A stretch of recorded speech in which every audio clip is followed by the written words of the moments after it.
Bonsoir à tous, merci de votre attention. Voici les titres de l'actualité de ce mardi. L'Europe passe de 15 à 25, séance solennelle à l'Assemblée nationale pour ratifier l'élargissement à l'Est. Le vote est repoussé à demain matin, mais son issue ne fait aucun doute. Peut-être une piste 2 mois après l'assassinat d'un principal de collège à La Ciotat. 11 personnes sont en garde à vue, des jeunes du quartier. Des incidents les avaient opposés à la victime. Les SMS et mini-messages échangés sur les portables sont-ils trop chers? Le mensuel Que Choisir accuse les 3 opérateurs de fausser la concurrence pour assurer leur marge sur ce marché devenu énorme. L'Irak, nouvelles attaques terroristes à Bagdad. Dans ce journal, un document qui montre pour la première fois un groupe d'insurgés à l'œuvre. Il s'agit des hommes qui ont tiré un missile sur un avion de ligne il y a 3 jours. Images et analyses dans un instant.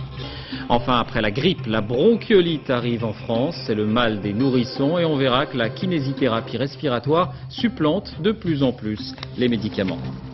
On commence donc avec le nouveau visage de l'Union européenne. Il y avait 15 pays, il y en aura 25 en mai prochain.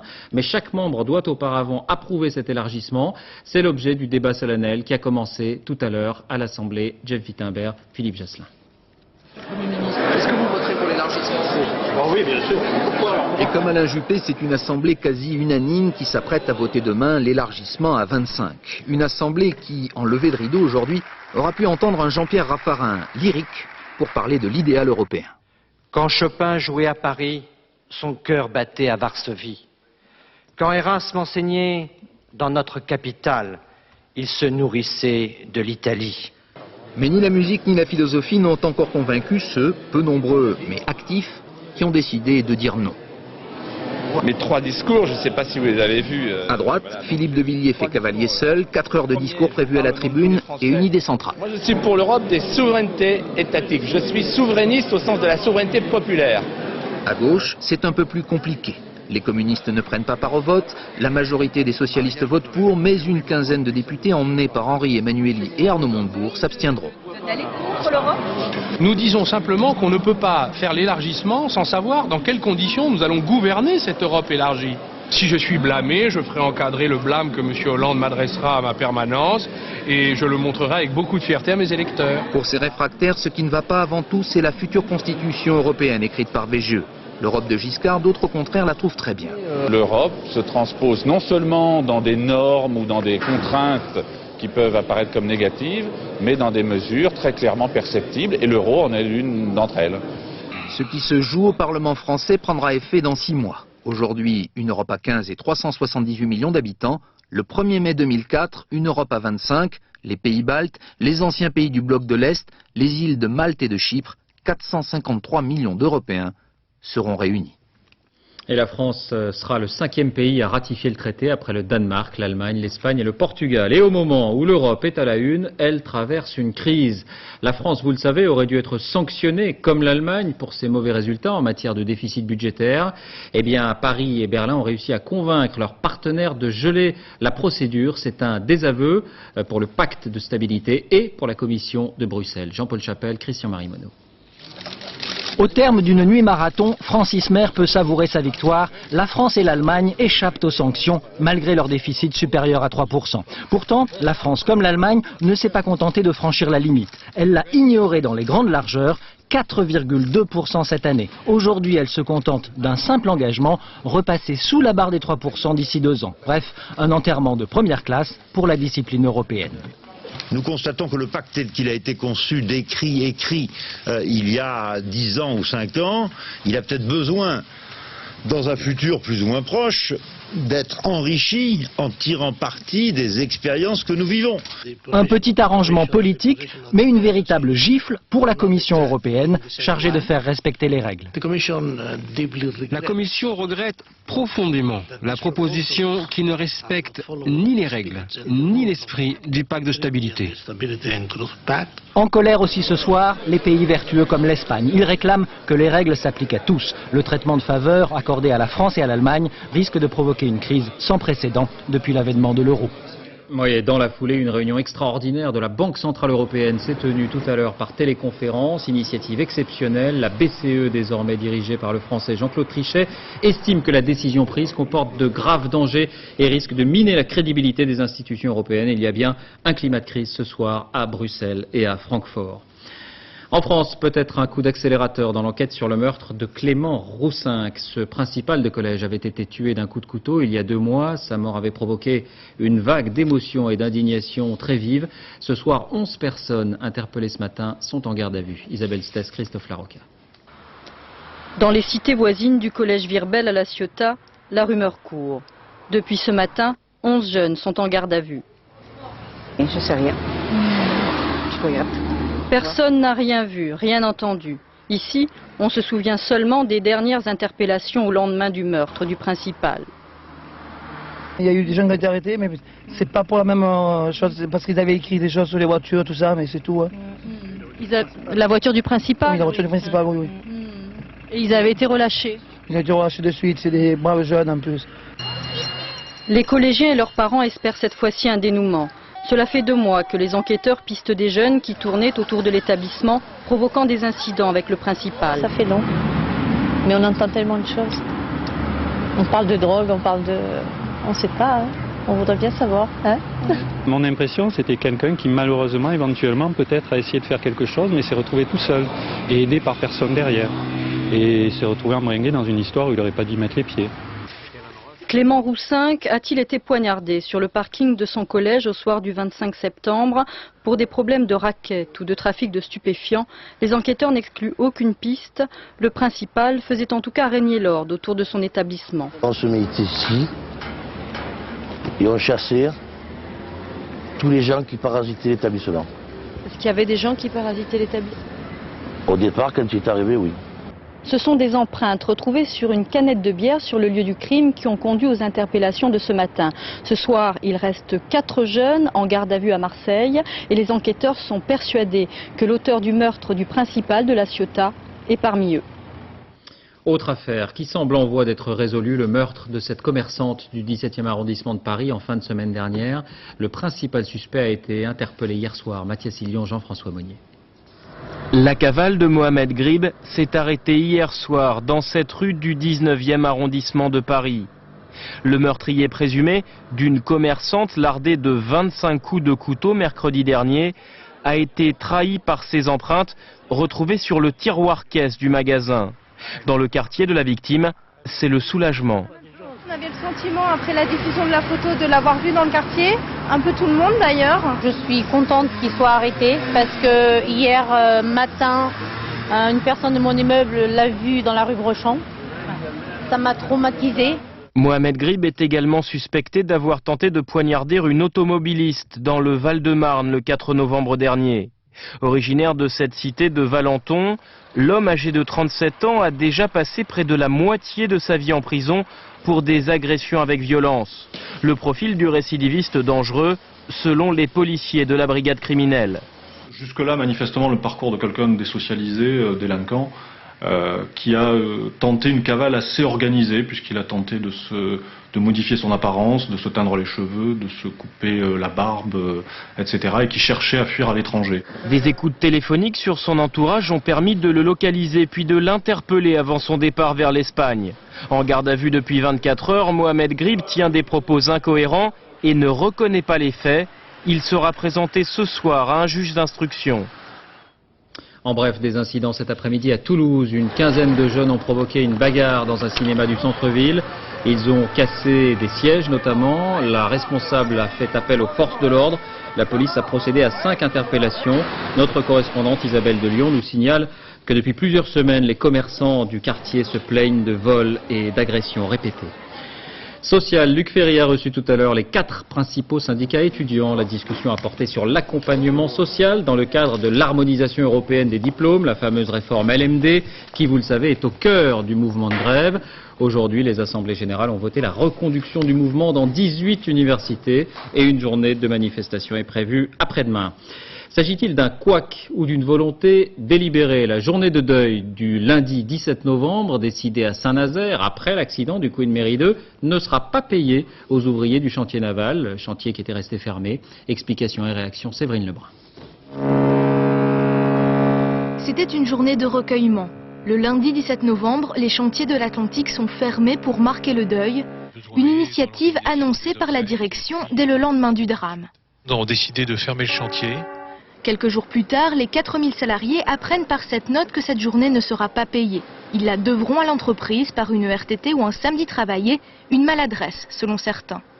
Suite à un drame comme celui-là, il était difficile de réagir et de se bagarrer, je dirais, pour le paiement d'une journée. Mais les gens, comme ils sont encore dans le deuil, ils en parlent peu, mais ils n'ont pas obligatoirement apprécié. La direction d'Alstom ne juge pas la pratique choquante. Selon elle, dès le départ, il était bien entendu qu'il ne s'agissait pas d'une journée aux frais de l'entreprise. Social toujours, on connaît maintenant les modalités de rachat des années d'études pour ceux qui veulent partir à la retraite plus tôt. Ce mécanisme est une nouveauté, il a été mis en place lors de la réforme du printemps dernier. Céline Crespi. De plus en plus d'années passées sur les bancs de l'école, c'est une entrée dans le monde du travail de plus en plus tardive. Alors pour éviter de travailler jusqu'à 70 ans quand il faut cotiser 40 ans pour avoir une retraite complète, les salariés du privé pourront dès l'an prochain racheter leurs années d'études. Et plus on s'y prendra tôt, moins ce sera cher. Pour les prévoyants qui à 25 ans pensent déjà à la retraite, ce sera 7 480 € l'année. À 40 ans, une année vaudra 14 000 €. À 59 ans, il en coûtera 19 800 €.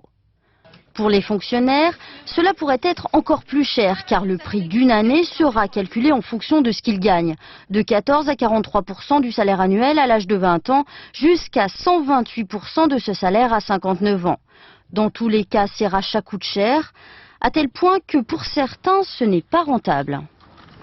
Placer 19 000 € sur des produits financiers avec une fiscalité applicable à l'assurance vie ou applicable sur d'autres supports, je pense que la rentabilité peut être plus intéressante. Et en effet, à 59 ans, le rachat de 2 années ne sera rentable qu'au bout de 7 ans de retraite. Pas forcément le meilleur des placements. Alors, à vos calculettes. Toujours à propos d'économie, cette offensive de l'association UFC Que Choisir contre les 3 grands opérateurs de téléphone en France. Si vous avez un portable, vous êtes concerné. Que Choisir les accuse d'entente illicite pour maintenir le plus haut possible le prix des SMS, ces mini-messages très en vogue aujourd'hui. Elisabeth Esley, Patrick de Schmecker. Ils ne peuvent plus s'en passer. Les ados envoient un total de 6 milliards de SMS par an. On peut communiquer même quand on est en cours ou dans des endroits où on est occupé, on peut pas téléphoner, hop, on envoie un petit texto. Moi j'ai un forfait de 20 € par mois, donc ça fait 20 € en SMS. Vous en envoyez combien par jour? Environ 15 ans. Sur mon forfait, j'ai que 30 SMS. Alors que j'ai plein de potes, ils en ont genre 100 ou 150 SMS, donc ils m'en envoient beaucoup. Mais c'est cher, 15 centimes d'euros le texto. Ceux qui en envoient le plus déboursent en moyenne 55 € par mois. De quoi affoler les parents et les associations de consommateurs. Selon l'UFC Que Choisir, les opérateurs réalisent une marge de 82% sur chaque envoi de message. L'arnaque en quelque sorte, la gruge est tellement importante, est tellement phénoménale et n'a jamais été révélée parce que personne n'a dit réellement, n'a mené une étude complète pour dire combien coûte vraiment un opérateur un SMS. Ça ne lui coûte que 2 centimes. Donc, on doit avoir des prix qui soient relativement proches de ces 2 centimes. C'est la règle. Les opérateurs contestent ces calculs qui, selon eux, ne tiennent compte ni des forfaits ni des promotions. De toute façon, la relève est assurée avec l'arrivée du MMS qui permet d'envoyer des images. Encore plus cher, ces ventes devraient s'envoler pour Noël.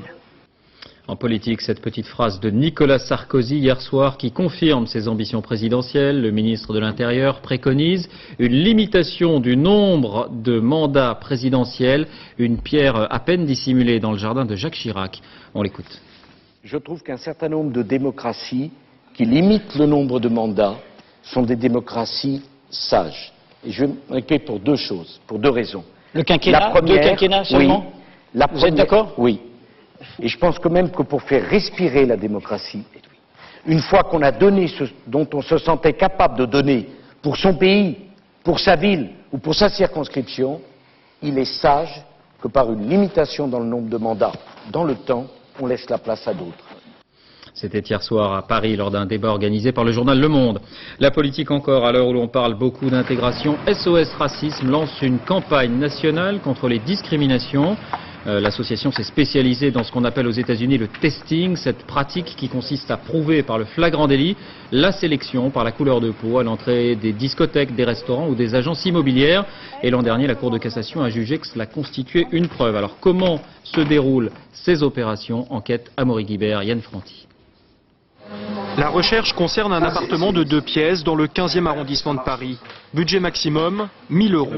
Une dizaine d'agences immobilières sont contactées et voici les propositions de l'une d'entre elles. J'ai un 40 mètres carrés rue de l'Ormel à 820 € et j'ai un 46 mètres carrés boulevard Lefebvre à 920 €. Pour exactement la même demande, voilà ce que répond l'agence à une personne qui se présente avec un nom et un accent africain. Moi j'ai rien du tout, le seul que j'ai c'est un 6 pièces à 2450 €. Ouais. C'est tout ce que j'ai. 2 pièces, vous n'avez rien dans le 15e? Du tout, non, non. Moi, on me fait des propositions d'appartement, à lui, on lui fait des propositions qui sont à des prix exorbitants pour qu'il aille voir ailleurs. Donc c'est le principe de la discrimination. C'est pas un refus systématique, ils lui ont pas dit nous n'avons jamais rien. Ils lui ont dit simplement il faut que vous soyez prêt à mettre 2 500 € pour avoir un appartement chez nous. Et manifestement pas la peine d'insister. L'un des 2 pièces disponibles est proposé sur le site internet de l'agence. Nouveau coup de fil pour demander des explications. Là, je viens de voir sur votre site là, 40 mètres carrés. Vous patientez un instant. Ah ouais. Allô? Allô, oui. Oui, il est loué celui-ci à 820 €. Ah, il est loué? Oui, c'est pour ça. Ah, ok. Je vous remercie. Je vous en prie, au revoir. Au revoir.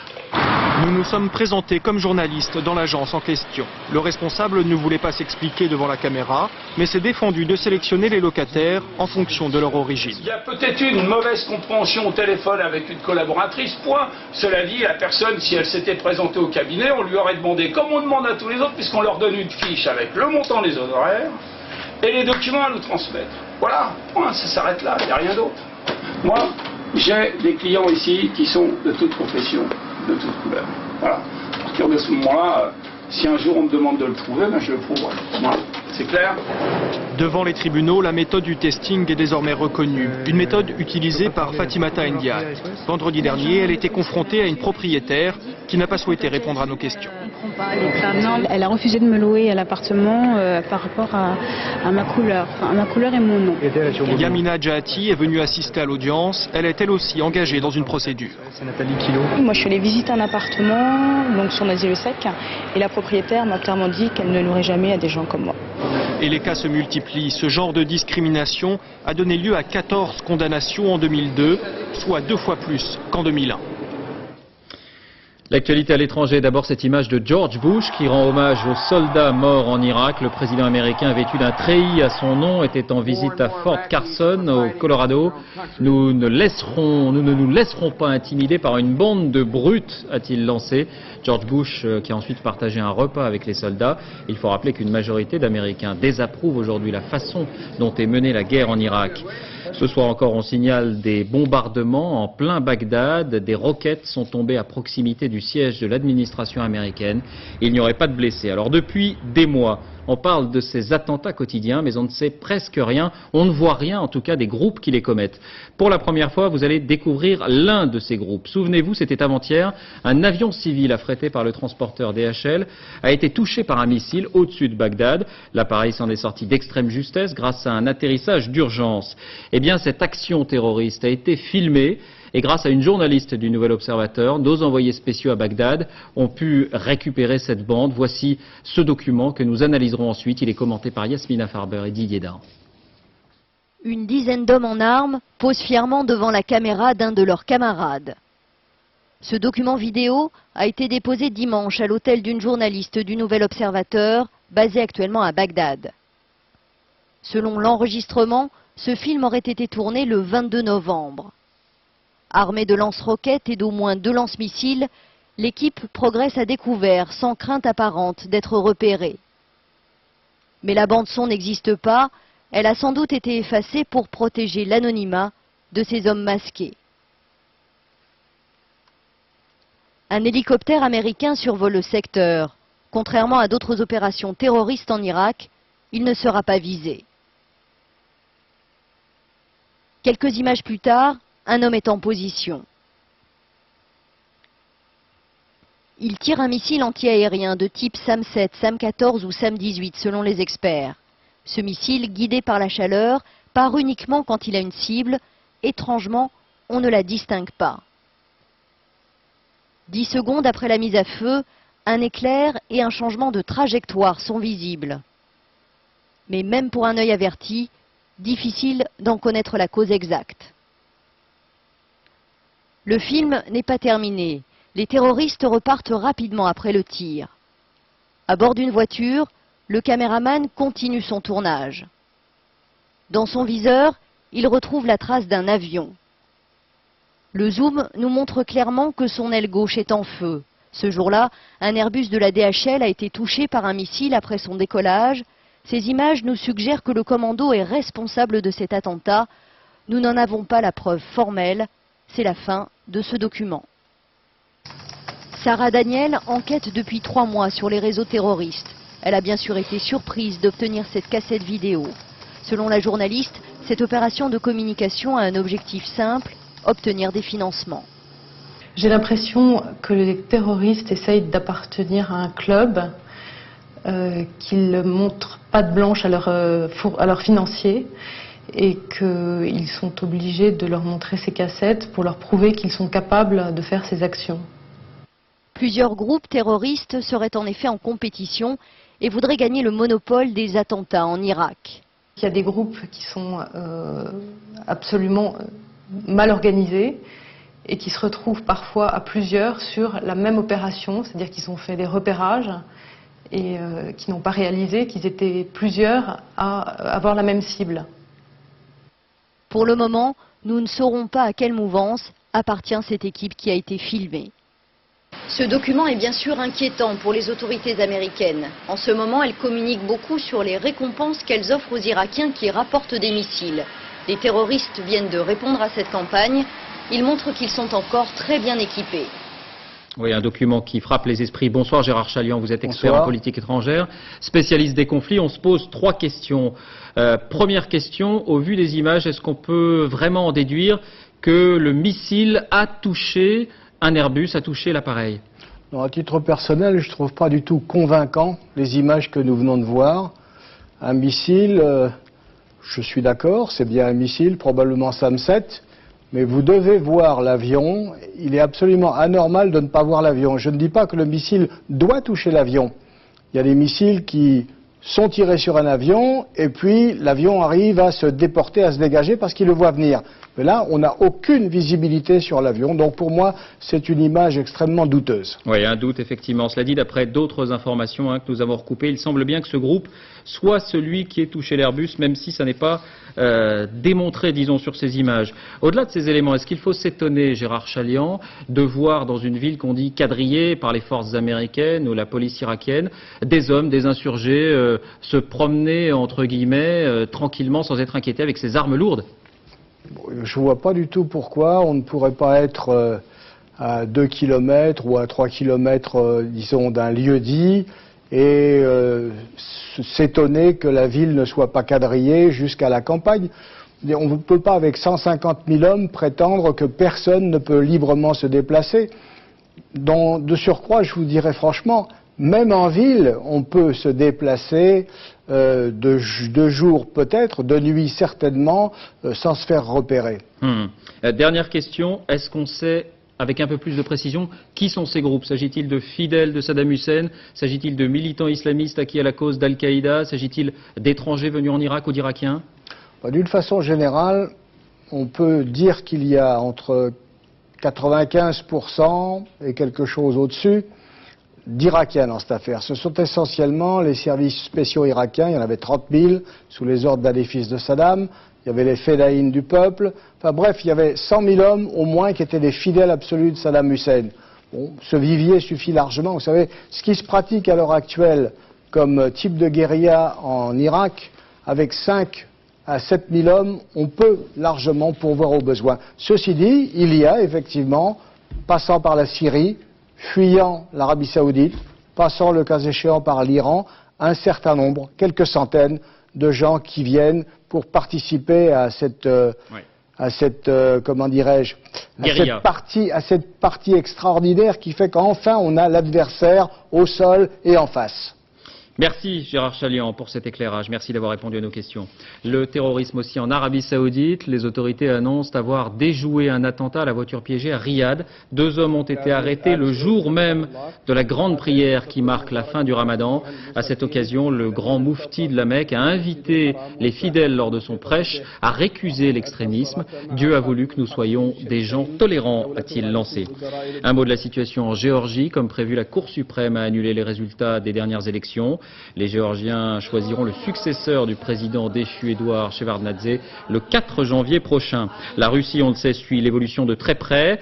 Les rêves de grandeur et d'influence ne sont pas oubliés, le passé soviétique non plus. Cela paraît très étonnant, mais c'est la réalité. Les statues de Staline et de Lénine connaissent même un retour en grâce. Correspondance Dominique Derda, Franck Brisset. Comme la plupart des villes russes, Ishim a toujours sa statue de Lénine. Elle en a même 2, et en bonne place. L'une en plein centre, et l'autre juste en face de la gare. 12 ans après la chute du régime communiste, le père de la révolution bolchevique n'a rien à craindre de ces soi-disant démocrates. Au pouvoir au Kremlin, ce n'est pas demain qu'on le déboulonnera. À Ishim, bien au contraire, l'heure serait plutôt à la réhabilitation des héros de jadis, même des plus sanguinaires. Dans les années 50, sur ordre de Khrouchtchev, on déstalinise à tout va à travers tout le pays. Enterré à la hâte dans la cour d'un jardin d'enfants par ses admirateurs, exhumé 40 ans plus tard, ce buste de Staline était pour eux comme une relique qu'il ne sortait de sa cachette que pour les grandes occasions. Cette fois, disent-ils, justice lui est enfin rendue, le voici à nouveau sur son socle. Ancienne gardienne de musée, Tamara Sagina est une fidèle parmi les fidèles. Pour obtenir le feu vert de la municipalité, elle a rassemblé pas moins de 15 000 signatures sur les 60 000 habitants que compte Ishim. À son époque, au moins, les prix ne grimpaient pas sans cesse. Ils baissaient même régulièrement. Et puis, je me souviens très bien que tous les ans, pour la journée de la femme, le salaire de ma mère augmentait. Au sud de la Sibérie, Ishim est un important carrefour ferroviaire. Pendant les 3 décennies que Staline a passé à la tête de l'URSS, des centaines de milliers de prisonniers ont transité par ici, direction le Goulag. Les habitants de la région non plus n'ont pas été épargnés. Dans une forêt à une dizaine de kilomètres de la ville, seule une croix marque l'endroit où furent exécutés ceux que l'on appelait alors les ennemis du peuple. La mairie n'a rien payé pour le buste de Staline. Ce sont les gens eux-mêmes qui se sont cotisés. Si d'autres veulent, à leurs frais, ériger un monument aux victimes de la répression, nous, on n'a rien contre. Un demi-siècle après sa mort, 53% des Russes considèrent toujours que Staline a joué un rôle positif dans l'histoire. Il reste avant tout le vainqueur de l'Allemagne nazie. À Ishim, où à l'évidence on a le goût des monuments, s'il en est un qui fasse l'unanimité, c'est bien celui-ci, à la mémoire des victimes de la Seconde Guerre mondiale. La journée internationale contre la violence à l'égard des femmes. Nombreuses initiatives dans le monde et en France. Les membres du gouvernement, par exemple, portaient tout à l'heure ces pins blancs qui portaient la lettre F lors de la séance des questions à l'Assemblée. L'ampleur du phénomène étonne toujours et on sait qu'aucun milieu social n'est épargné. Les mentalités évoluent lentement. Il faut parler, enseigner, éduquer et tous les moyens sont bons. Reportage à la Courneuve, Anne Guéry, Philippe Turpot. Le mec en terminale avec la grosse moto rouge. Ouais. Eh ben on est ensemble. Sérieux? Ouais. Non attends, c'est celui qui a la... Oh, ouais. Vas-y montre-moi celui qui a la... Hey. Elle a 15 ans et c'est son premier amour. Des comédiens jouent ce que vivent des préadolescents. Dans cette histoire-là, le garçon se montre jaloux, tyrannique. Eh ben t'es pas heureuse de me voir? Bah si, mais c'était pas prévu. Attends, on est ensemble ou on n'est pas ensemble? Bah ouais, on est ensemble. Bon bah alors, allez va chercher tes affaires. Allez, souris. Nous faisons de la prévention là des violences conjugales, car le contrôle de l'autre, ça fait partie des mécanismes des violences conjugales. Elle est soumise. Ouais, bon, elle est tout ça. Mais qu'est-ce qu'on fait quand on est avec un garçon depuis 3 mois et qu'on veut sortir un soir? Est-ce qu'on a le droit de sortir en dehors de son copain? Oui, bah alors on va lui dire. Eh vas-y là, tu danses pas avec ma meuf, toi! Il s'agit là d'apprendre à résister à la domination d'un homme, éventuellement à sa violence. Les collégiennes sont invitées sur scène pour s'entraîner à dire non, plus facile au théâtre que dans la vie. Oui, mais t'as pas envie d'être avec moi?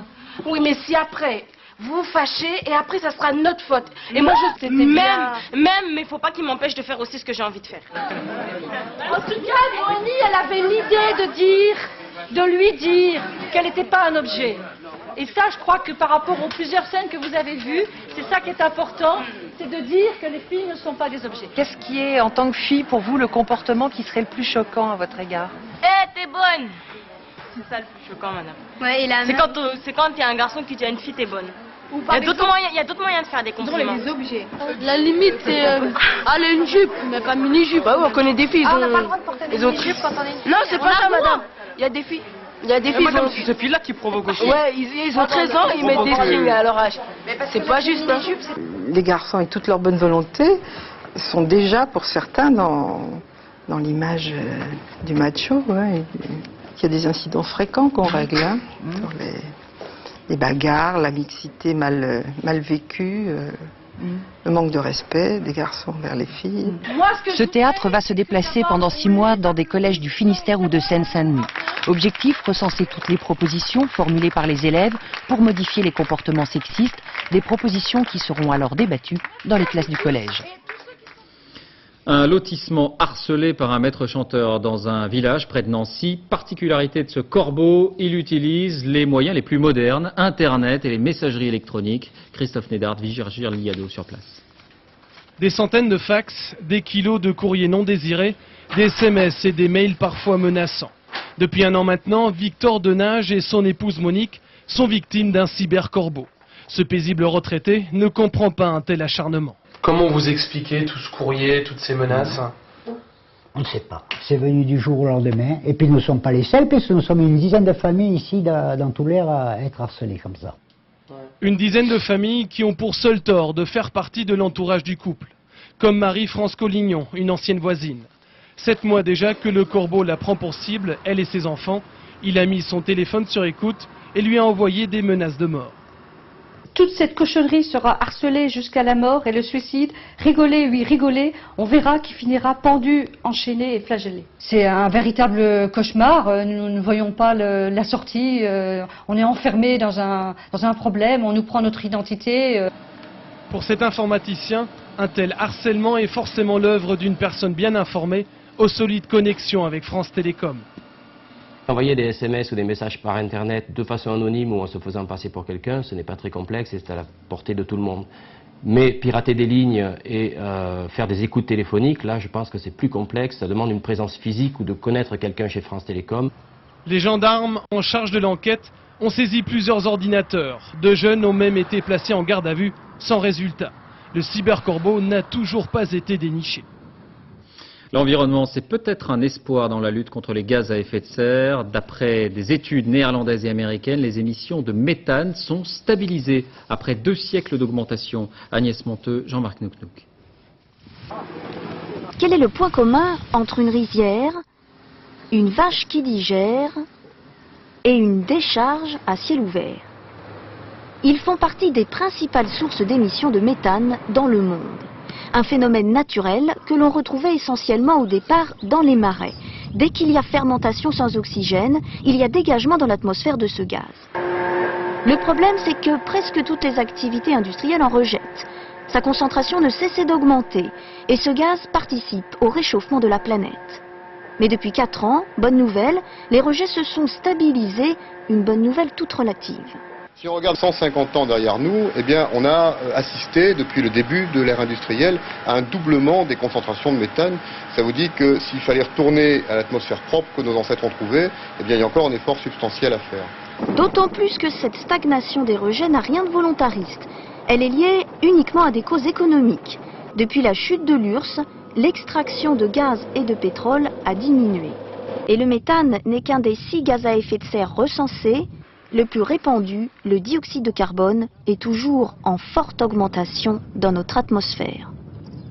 Santé, la grippe poursuit son avancée en France. Le seuil de l'épidémie est désormais dépassé dans la majorité des régions. En rouge, les zones les plus touchées. Selon les prévisions de l'Institut national de recherche médicale, le nombre de malades devrait augmenter pendant 2 semaines encore. Au total, 3 millions de personnes pourraient être touchées cette année. Et puis avec la grippe, la bronchiolite arrive en France, comme chaque année en hiver. C'est le mal des nourrissons. Un remède, la kinésithérapie respiratoire, une technique impressionnante mais efficace et qui supplante de plus en plus les médicaments. Laurence Decherf, Mathias Barrois. On va pas commencer par un lavage de nez, parce qu'a priori, le nez est clair. Avec une séance de travaux pratiques, les mamans et les papas sont tout de suite dans le bain. À 6 mois, Eliana est atteinte de bronchiolite. Impossible d'échapper à la kiné respiratoire, le meilleur moyen pour évacuer les glaires. Même si cette technique est éprouvante pour les nourrissons et leurs parents. Je préfère que ce soit ma femme qui le fasse que moi, parce que moi je suis un homme sensible et je peux pas. Pour éviter de contracter la bronchiolite, une association de kinésithérapeutes vient de créer des cours de prévention destinés aux parents. Une automobile ne supporterait pas d'avoir un filtre air qui n'est jamais nettoyé. Votre enfant ne supportera pas d'avoir un nez sale en permanence. Ici, les mamans apprennent comment se transmet la maladie ou encore comment moucher au mieux leur bébé. Ça ne fait pas mal. Et vous injectez le produit jusqu'à ce que ça coule de l'autre côté.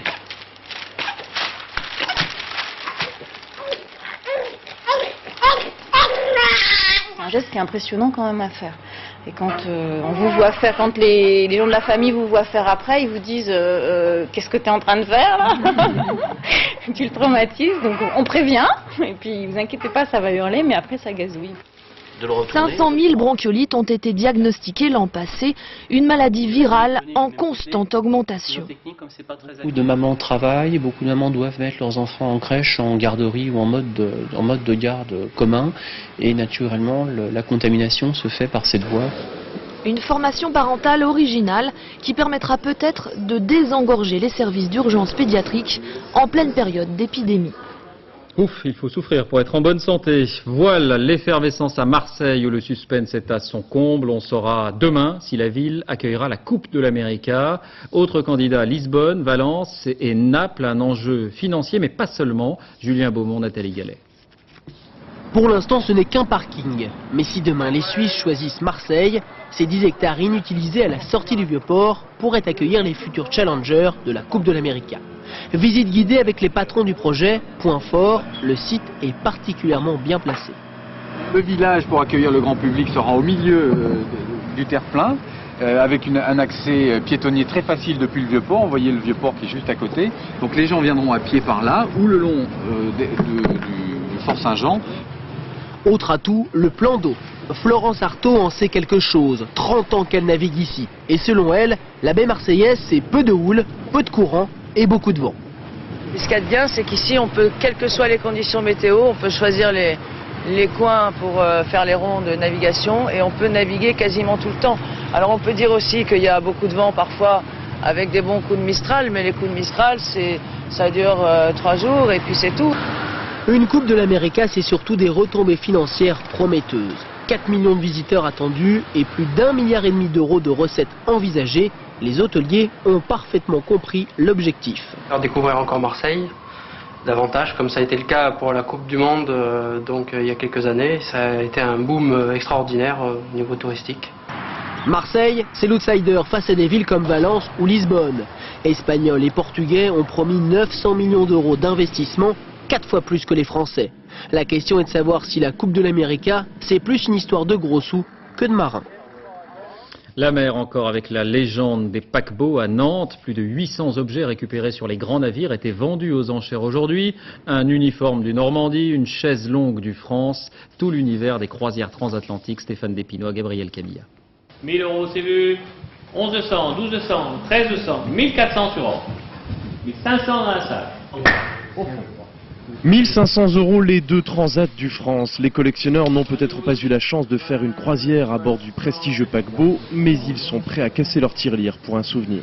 Je trouve ça sympa. C'est dommage que ça parte à l'étranger, donc on va essayer de les garder chez nous. Ça me rappelle mon enfance. Moi, j'ai vécu sur ces navires, donc voilà. Qu'est-ce que vous faisiez sur ces navires? Je suivais mes parents qui étaient en poste à l'étranger. Nous avons pris une coquille kitsch avec le France dessus et puis des drapeaux de table. À côté du kitsch, il y a les classiques, vaisselle, orfèvrerie. Les passionnés de paquebots viennent revivre ici l'âge d'or des transatlantiques. L'époque où la traversée était tout un art de vivre. Tout était fait pour privilégier la fête. Cet après-midi, les acheteurs sont donc remontés dans le temps. En tripe, gras double à la ménagère, roast beef aux pommes rissolées, fromage, roquefort et nefles. Voilà pour le menu de 1901, mais 60 ans plus tard, on va jusqu'à concocter un menu spécial pour le meilleur ami de l'homme. Cet après-midi, 800 objets étaient disputés aux enchères. Dans la salle, les acheteurs américains étaient très attentifs. Aux États-Unis, certains collectionneurs ont émigré sur des bateaux français et leurs familles recherchent des souvenirs. 12 heures pour relier Le Havre à New York encore dans les années 60. Le rêve a disparu, même si la magie de la croisière de luxe, elle, demeure. Image plus triste, celle de ces dizaines de baleines échouées en Australie, sur une plage de l'île de Tasmanie.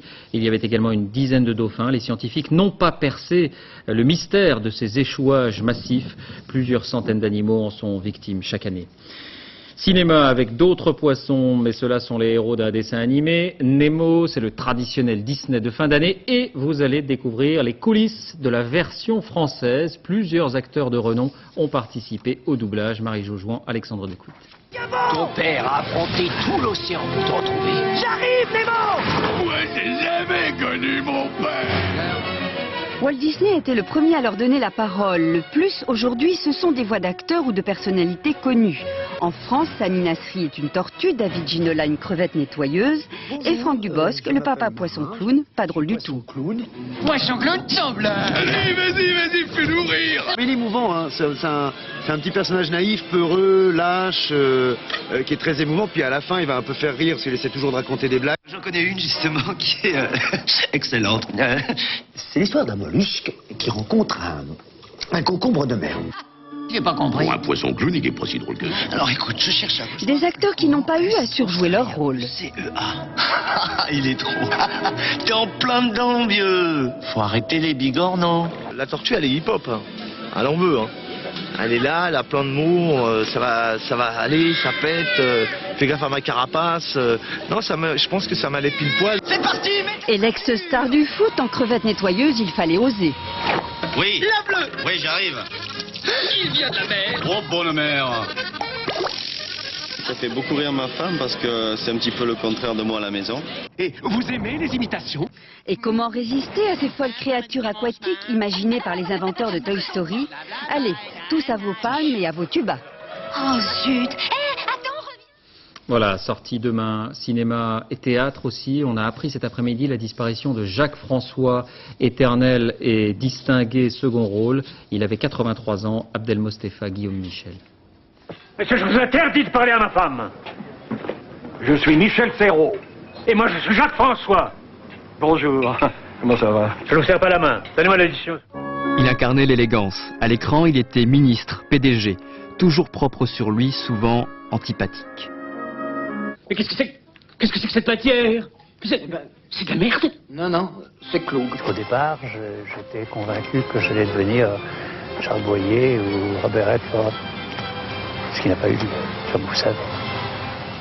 Second rôle au cinéma, Jacques François était surtout un homme de théâtre, qui jouait juste, sans fioriture. Un peu, je la fais. Et c'est amusant? Ce serait amusant s'il y avait de l'imprévu. Quelqu'un qui, comment dirais-je, oui, qui nous racontait beaucoup de choses avec peu d'expressions et peu de mots. C'est ces acteurs magiques, magnétiques, inspirants. Moi, j'ai écrit pour lui. L'addition, s'il vous plaît. Le rôle de Victor, le fameux maître d'hôtel de la série Télépalace. Une salade palace. Du sur-mesure pour ce gentleman pince sans rire. Une dernière information avant de refermer ce journal, du rugby avec le retour des nouveaux champions du monde. Les Anglais sont arrivés à Londres ce matin et malgré l'heure matinale, à 5 heures, des milliers de fans les attendaient à l'aéroport. Les Anglais ont battu, vous le savez, l'Australie en finale 20-17 et avec la coupe dans les mains. Dernière minute, on apprend que dans l'affaire du meurtre du principal de la Ciotat, 9 des 11 personnes interpellées ce matin, on en parlait tout à l'heure, ont été relâchées. C'est la fin de cette édition. Merci de l'avoir suivi. Tout de suite la météo, Patrice Drevet. 20h55, un film qui a fait l'événement à sa sortie, La vie est belle de Roberto Benigni. Dernier journal 1h15, Laurence Piquet. Dès 6h30 télématin, dans les 4 vérités, Françoise Laborde recevra Jack Lang. Et on se quitte sur ces images tournées hier de papillons migrateurs. Ils sont des centaines de millions à traverser les États-Unis pour passer l'hiver au Mexique chaque année. Un voyage de 4800 km. À demain.